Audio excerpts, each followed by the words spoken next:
ഹരേ കൃഷ്ണ. പാലാഴി മഥനം എന്ന മഹാഭാഗവത കഥാഭാഗം നമ്മളിവിടെ തുടരുകയാണ്. ദേവി ലക്ഷ്മി ഭഗവാൻ വിഷ്ണുവിന് വരണമാല്യം ചാർത്തുകയും ഭഗവാൻ ദേവിക്ക് തന്റെ ഹൃദയം തന്നെ നൽകുകയും ചെയ്തു. അപ്പോൾ അവിടെ എല്ലാവരും സന്തോഷചിത്തരായി ഒരു വിവാഹത്തിന്റെ എല്ലാ ഒരുക്കങ്ങളും അവിടെ നടത്തുകയും ചെയ്തു. അപ്പോഴാണ് ഒരു സ്വർണ്ണ കലശത്തിൽ പീയൂഷവുമേന്തി ധന്വന്തരി അവിടെ ഉദ്ഭവിച്ചത്. അത് ദാനവന്മാർ മാത്രമേ കണ്ടുള്ളൂ. അവർ ആ സമയം നോക്കി ധന്വന്തരിയുടെ കയ്യിൽ നിന്നും പീയൂഷം തട്ടിയെടുത്ത് മറഞ്ഞു കളഞ്ഞു.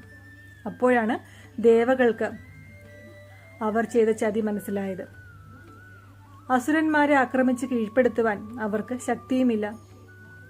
ഭഗവാന്റെ അടുത്തു ചെന്ന് അവർ സങ്കടം പറഞ്ഞു. അപ്പോൾ ഭഗവാൻ പറഞ്ഞു, വിഷമിക്കേണ്ട, ഇതിനുള്ള പരിഹാരം ഞാൻ കണ്ടെത്താം. പിന്നീട് എന്ത് സംഭവിച്ചു നമുക്ക് നാളെ കാണാം. അപ്പോൾ എല്ലാവർക്കും ഹരേ കൃഷ്ണ.